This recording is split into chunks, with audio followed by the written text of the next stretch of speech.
Another highly requested weapon guide I've gotten recently is the Raygun, and since I like the Raygun, I figured we would make it the next topic of discussion.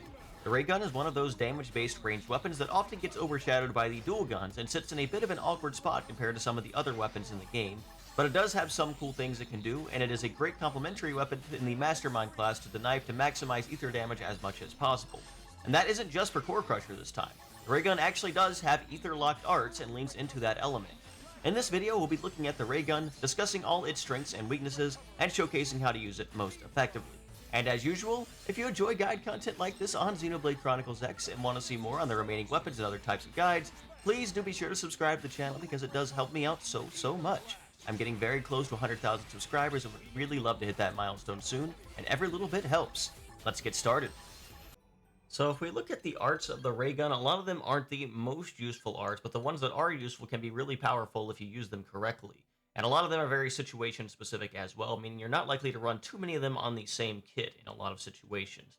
The first one we have is Beam Barrage. This is just a weapon damage art that will deal 150% more damage with an aura active. You'll notice the effect a lot on the Raygun arts. They will do a lot more damage with auras active, just depending on the art itself. This one is 5 hits, has 200% hit scaling. It's just a decent art for building count and overdrive, and just a decent early game art in general. Now, as far as pure damage, it is completely outclassed by Beam Bomber later in the game, which has a massive 500% hit scaling and 6 hits for 3000% total hit scaling, which is really powerful for a normal art. If there is a negative to Beam Bomber, it's that the art is really slow, so if you're just using these arts as count builders for your TP art, which we'll talk about a little bit later, then Beam Barrage is probably going to be the better art for building count just because the art is significantly faster.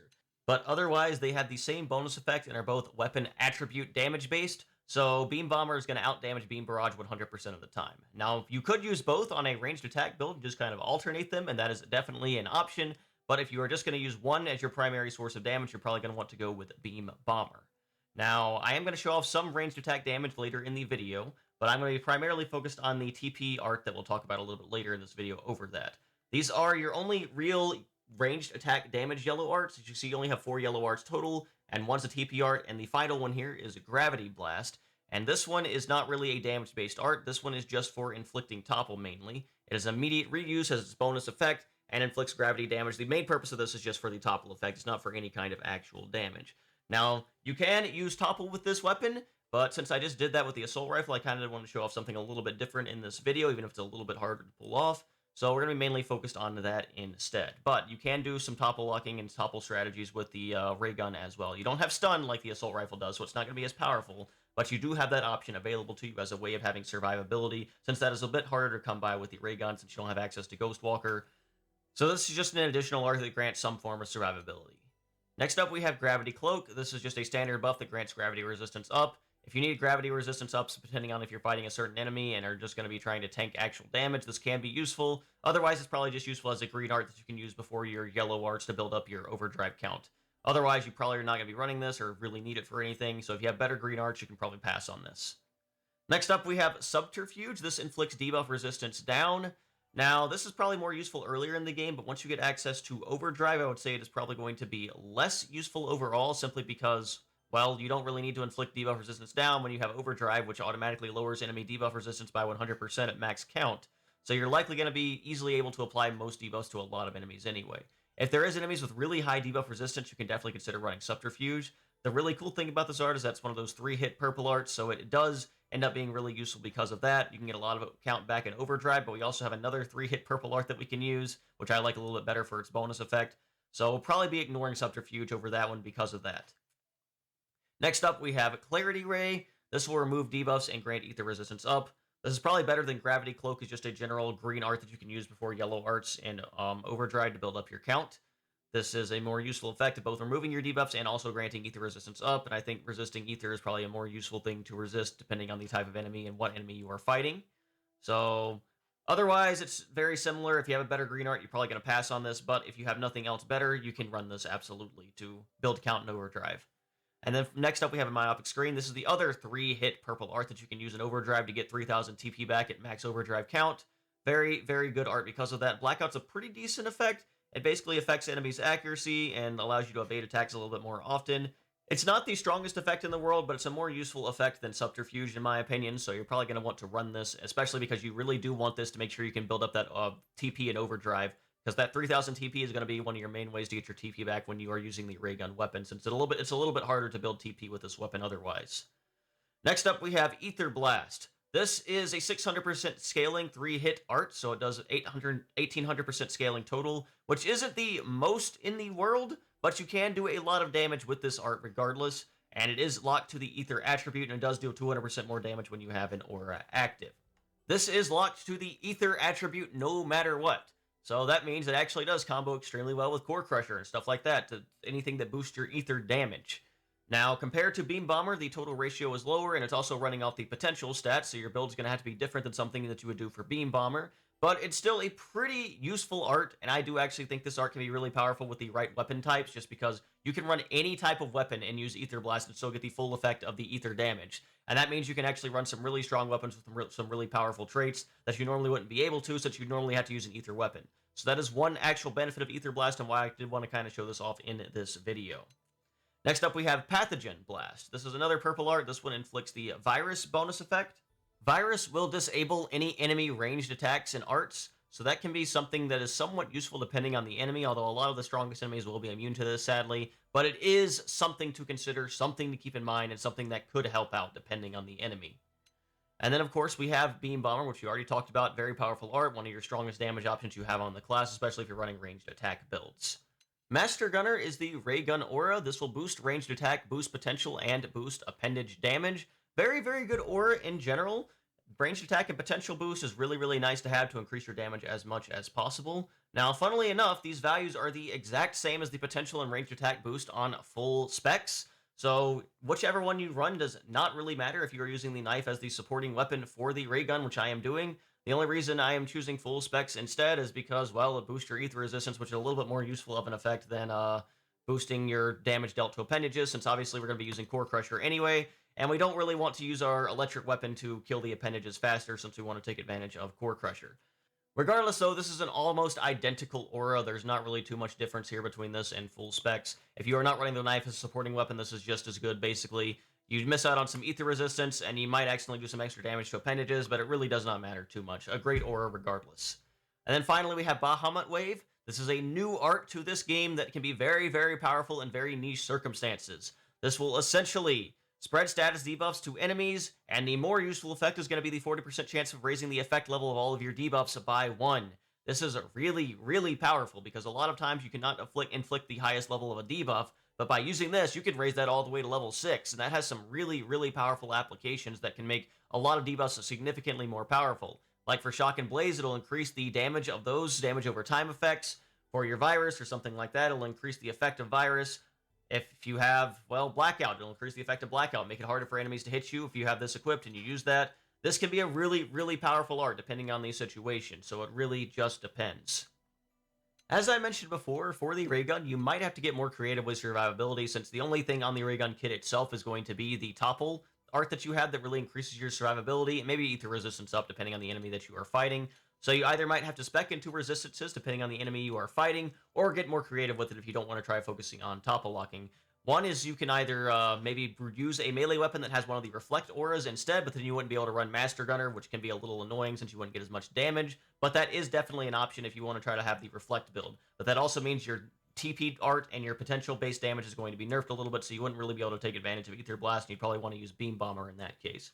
However, this game is all about creativity, so I figured this is a good time to show off the sleep status with Screamer. Now, this is technically a knife art and not a Raygun art, and this is technically a Raygun guide, but I did kind of want to show this off because knife and Raygun pair extremely well together, and I figured this would be a good opportunity to show this off since I want to do something different when I actually get to the knife guide. So Sleep is yet another way that you can keep yourself alive in this game by keeping enemies kind of status locked. Now, depending on the enemy, they may be immune to this, but a lot of enemies like Gradivis and the Eagerlith Zero are not immune to this, so you can actually get a lot of benefit out of using this if you know how to use it. I'm also running Smooth Recovery because it's a bit more useful as a green art compared to the green arts on the Raygun itself, just from the immediate reuse effect, so it doesn't actually cost as much of the meter to quick recast, but you can definitely run one of the green arts on the Raygun instead, so that part doesn't really matter. I'm also running Energy Source because this is just a buff that can boost your potential, something else the knife has that is really useful for boosting your ether damage and potential-based arts further. And then, of course, Black Butterfly will lower the ether resistance of enemies. So if we have any kind of ether resistant or ether damage, I mean, we're going to get a lot of benefit out of using Black Butterfly here. So that is kind of why a lot of the art loadout here is the knife, because the knife and the ray gun pair extremely well together. I don't want to use the knife as a supporting weapon for all of my ranged weapons, so we're going to try to limit it after this, but I did want to show this off specifically for the ray gun itself, so that is why we're going to be doing that. For your skills, you are absolutely going to want to be running Core Crusher for your weapon.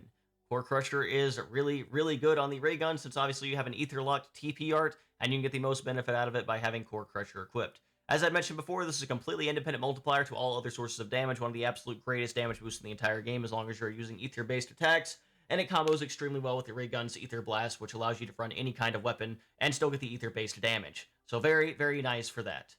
Next up, we have Feather Touch. This is specifically for the sleep build.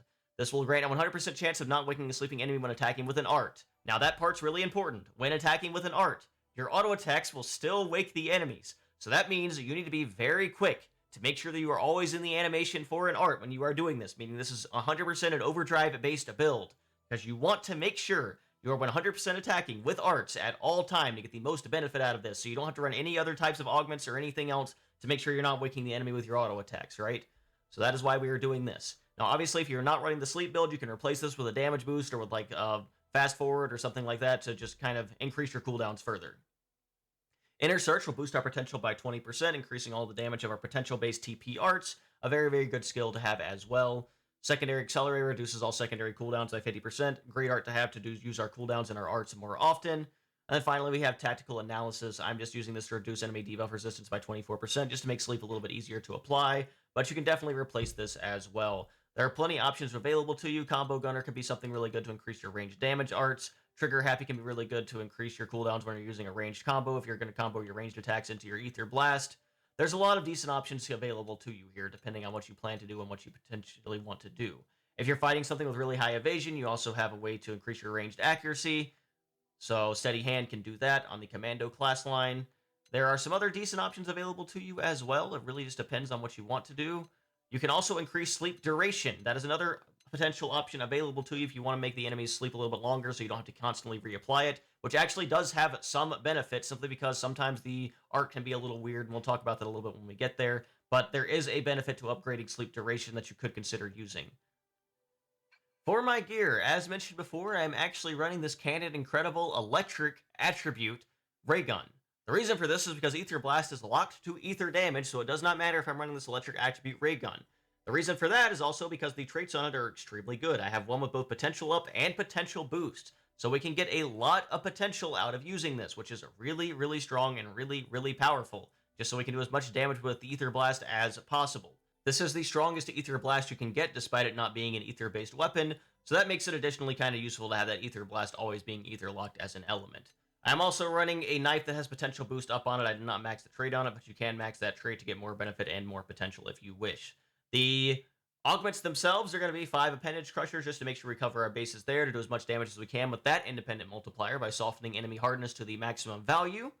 And then, of course, I have one singular count of Overdrive count up, just to make it a little bit easier to hit maximum overdrive, since it's a little bit harder with the current class that I currently have. And I think that is going to help out, just kind of make sure we can get to that maximum overdrive a little bit easier. You can definitely replace this with a damage boost like Ether Attack Up or something like that. You can also replace it with Night Vision if you're fighting a really evasive enemy, since you might struggle to hit enemies with your ranged accuracy depending on what you are fighting. There are a lot of options you have available to you. Nullify Ether Reflect could be good against Telethia, so it really, really just depends, right? As far as the headpiece, you definitely want the double potential headpiece as well that has both potential up and potential boost on it. This is not too hard of a headpiece to get, so you can definitely consider running this, and you shouldn't have too much issue finding one with one of these as long as you're fighting the right enemies that drop the right things. So definitely run that to get as much potential as possible. I am also running a torso with potential up from the shop. You can only get potential up from the shop on your torso this way, so if you want to run a torso piece with potential up, you definitely want to buy it from the shop. Same with your leg piece. You can only get potential up from the shop on your leg piece. The same with your arm piece as well, so I am running one arm piece from the shop here. The original Vest R, I did not upgrade this one. This is not even the light weapon gear. This is just what I had on hand just to kind of showcase how it works. So I'm just having that as a way to just kind of boost my potential a little bit further. On my left arm, I actually am running the Ultra Infinite Yeast. While we can't get potential up to do as more damage on this, you definitely want a source of max TP up, And this one also has a ranged attack up and extend overdrive, making this actually a really, really nice arm piece to have for this. The overdrive extension actually helps a lot for Raygun since it has a little bit more trouble keeping up maximum overdrive than other weapon classes. It might, especially if you're only running a solo party member here and don't have like party members that you can spam smooth recovery on with the knife art or something like that. So it has a little bit more trouble keeping up overdrive, so that extend overdrive is definitely very helpful just to kind of maximize that. And the additional ranged attack up can be at least a little bit useful here since we are using a ranged weapon, even if most of our damage, if not all of it, is going to come from our Ether Blast. And you definitely want that maximum TP up, at least one source of it, just to increase your TP a little bit and make sure you're not going to be struggling for TP by only having a maximum of 3,000, right? As far as the traits on these, or the augments on these, obviously I'm just running potential up in basically every slot, and one potential boost just to kind of make sure that we are hitting as much potential as possible with that. With that, we hit a very high maximum potential value with this build, and we're going to be able to do a lot of damage with the Ether Blast setup. Now, if you're running a ranged attack set instead, it becomes a little bit easier to keep up overdrive. You could run the overdrive gain TP build I showed off in that video yesterday. You can drop the potential headpiece for Appendage Crusher Eye Patch again, and you can also just focus on your ranged attack a little bit more. Now, you do want to run the Appendage Crusher, so it might be a little bit harder to focus on ranged attack depending, but you can still get a lot of damage out of Beam Bomber and do a lot of damage with ranged attack anyway, so it really just depends on what you want to do. There are a lot of options you have available to you, depending on if you want to run the Ether-based potential build or the ranged attack build, but if you are running ranged attack, you will need an Ether-based deck cannon. You will want an Ether-based Raygun to make sure you're doing as much damage with Beam Bomber as possible. And ideally, you're going to want one that has ranged attack up. This is a little bit harder of a weapon to get, I would say, with that specific trait, so I'll be using some footage from a friend instead. But regardless, if you can get that, you can do a lot of damage with that as well. So it really just depends on what you want to do. I think that is going to cover it for the setup section. Let's get into the more practical applications and show off what the weapon can actually do in a practical sense, and depending on what you want to do with it. So I did want to show off the sleep-based build here. So the main thing you're going to want to keep in mind for this is that if you're only running the Feather Touch skill, you definitely want to make sure you are spamming arts as much as possible after putting the enemy to sleep, especially on something like Gradivis, because you can't really easily reapply it after he gets his aura, since that's going to make him immune to sleep while he has that aura active. So if you want to get as much benefit out of this as possible, you need to make sure you are spamming arts so you are only applying the Feather Touch and you are not waking them up accidentally with auto attacks. So you'll see me spamming arts pretty often in this, even when I maybe didn't need to, just to make sure that I'm always spamming something and I'm not accidentally going to wake him up. Now, my general strategy for building count here is obviously with the overdrive count up and using Myopic Strain to get TP back to make sure I can kind of build count early. I'm using Beam Barrage over Beam Bomber simply to build count faster since we're not really focused on doing damage with ranged attacks and we're going to mainly focus on the TP. I use Energy Source and full specs to make sure I can boost my TP or my potential as much as possible. I make sure Black Butterfly is applied for the ether resistance down, and then we can use Ether Blast for about 15 million damage, which is pretty nice and pretty decent regardless. Make sure you put him back to sleep if he accidentally wakes up. Now, the one thing about sleep you have to know in this fight is that it can sometimes randomly apply sleep 4, which can be really, really annoying because that means you can't override that sleep with another sleep. So you have to wait for him to wake up sometimes to do that, unless you also get lucky and can apply another sleep 4. Now, I didn't realize it was sometimes randomly applying sleep 4, and I thought sometimes he would just resist it, which is why sometimes I was using sleep a couple extra times here, which actually increases the chance it would apply sleep 4, so that's actually a mistake on my part. But regardless, it is not the biggest deal in the world. As long as you can kind of combo lock him before he's able to really activate his aura, you're probably fine. If you're able to apply Blackout to him and use energies or Smooth Recovery, you also get an evasion boost from that. So you might actually be able to dodge some of his attacks, or even get into your Skull even to kind of wait out the aura effect if you really, really need to, and then you can easily apply sleep again. But otherwise, it's a matter of keeping him asleep, making sure you have your buffs on yourself, making sure Ether Resistance down is on, and using Ether Blast when you can to do as much damage as possible. So, yeah, Ether Blast is a pretty good ability. I think it's one of the better potential-based arts that you can use, just simply because it's always going to be Ether-based. You can use some really good weapons with it. Now, I don't know if it actually outdamages a Beam Bomber, depending on if you have a really good weapon that can take advantage of Beam Bomber, but it is something to consider. So I did unfortunately apply Sleep 4 near the end of that fight, but fortunately he was low enough on health that I was still able to kill him afterwards anyway. But yeah, Sleep is really cool. Once again, you just have to make sure you're constantly spamming arts to make sure you don't accidentally wake him up with auto attacks. You can also use this build on the Eagerlith Zero, one of the global nemesis, and this can be an easier way maybe to kind of get some RP off the nemesis if you just want to kind of make sure you can keep applying sleep to him.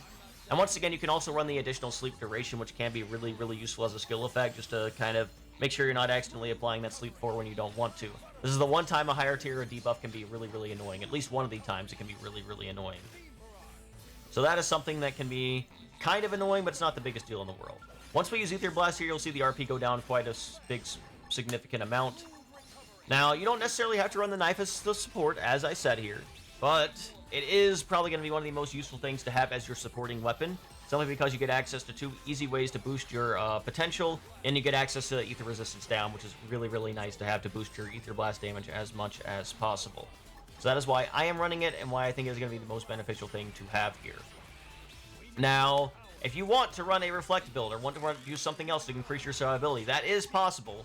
The only issue with that is if you are not using the knife as your supporting weapon, you lose out on Black Butterflies, you lose out on the Ether Resistance down, you lose out on ways to boost your potential from your aura and a buff effect.